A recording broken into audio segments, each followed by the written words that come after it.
Dieppe Scène Nationale, en partenariat avec la commune de Petit-Caux, propose chaque année des spectacles pour les plus jeunes. Et c'est à Assigny que la compagnie Onavio a proposé une adaptation sous forme de castelet du livre Flonflon et Musette. Une façon d'évoquer auprès des enfants des thèmes comme la guerre, la séparation, tout en douceur et avec tendresse. C'est à Musette que je penserai. Oh, l'enfant, non. Bon. Ouais.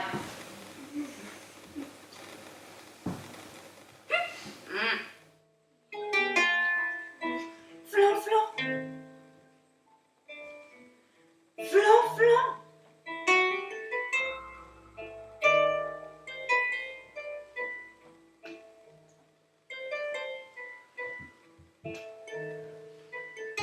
Je m'appelle Marie Blondel, je suis comédienne pour la compagnie Onavio, pour le spectacle Flonflon et Musette. Voilà. Et je fais ce métier depuis maintenant 14 ans. Voilà. Et Flonflon et Musette, c'est un spectacle particulier pour moi parce que c'est le premier spectacle professionnel que j'ai fait. C'est celui qui m'a permis de commencer à travailler et à devenir intermittente du spectacle et à aller sur les routes et vivre la vie de tournée. Voilà. Mon histoire commence au printemps.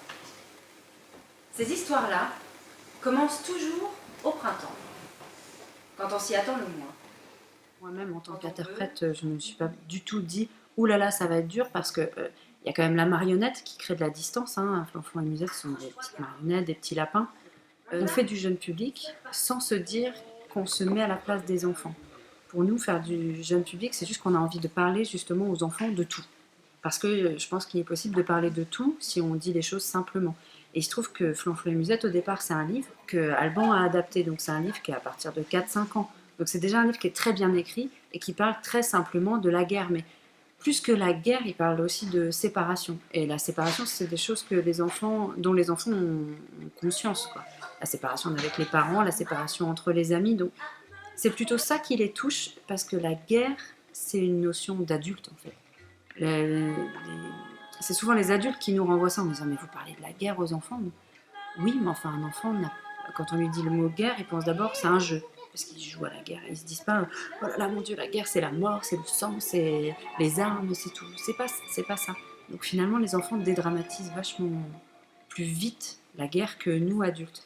Donc c'est le principe du théâtre jeune public, c'est de se dire moi en tant qu'adulte j'ai envie de raconter cette histoire-là. Mais je vais pas essayer de minimiser la chose ou de la rendre niaise. Pourquoi est-ce que tu ne l'as pas tué? Mais Flonflon, la guerre ne meurt jamais vraiment. Elle s'endort seulement de temps en temps. Et quand elle dort, il ne faut surtout pas la réveiller. Mettre de la poésie, voilà, sur une grande notion qui est la guerre. Nous, on la poétise. Et je crois que, après, jeune public ou tout public, hein, c'est comment on parle du monde avec de la poésie. Et c'est pour ça qu'on fait ce métier, je pense. Voilà. Et moi, j'ai repris le spectacle. C'est-à-dire qu'au départ, Alban, le metteur en scène, faisait tout. Jouer, tout ça, voilà. Donc, moi, je suis arrivée, tout était déjà fait. Et il m'a proposé de jouer à sa place. Donc, j'ai pas été là pour le début. Mais après... moi, j'ai eu un travail de ce qu'on appelle de reprise, c'est-à-dire on se réapproprie les choses qui existent déjà. Moi, je trouve que c'est un super castelet, c'est un super objet parce qu'il est astucieux, il y a plein de petites choses. Je pense que moi, spectatrice de ça, j'aurais adoré voir, oh, voilà, ça se soulève, il y a un petit truc là, puis il y a un petit truc là, et puis les séquences sont suffisamment courtes parce que c'est réfléchi comme ça en fait, c'est très rythmé pour les enfants, mais même pour les adultes. Hein. Si on a quelque chose qui n'a pas de rythme, on s'ennuie très vite. Donc là, l'idée, c'est de trouver le contraste entre l'amusement, telle petite séquence, et puis après on va aller sur quelque chose de plus dramatique et quelque chose de plus tendre. Ça, à faire, c'est super.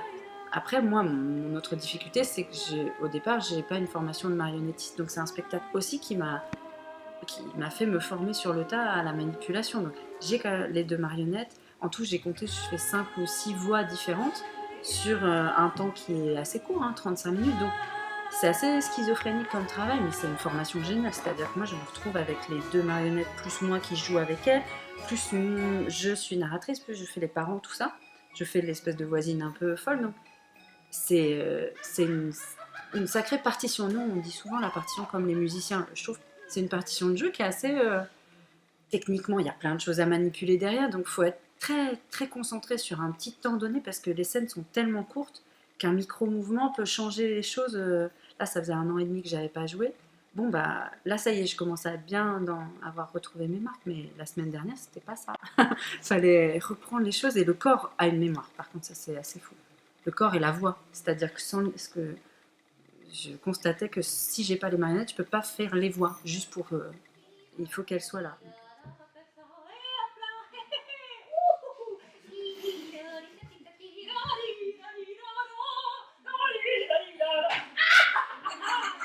À la fin du spectacle, Marie et Alban, le metteur en scène, proposent un échange de questions-réponses pour répondre aux doutes des enfants. Si vous avez des remarques à faire ou des questions à poser à propos du spectacle, hein, bien évidemment, pas sur autre chose. Et bah voilà.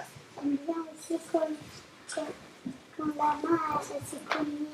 Ah non, elle s'est cognée. Ouais. Ah, ouais. Nous aussi, on aime bien. On repartir derrière, et puis salut, et on se voit pas, et on se parle pas. Puis pour dire aussi qu'on est vivant, en fait. Pour leur apprendre que le spectacle, c'est des êtres humains qui le font. Avec les écrans, maintenant, on n'a plus trop le recul nécessaire, quoi. Donc d'aller à leur rencontre après en leur disant, bah, en fait, je suis comme vous, ça crée un petit lien, et puis...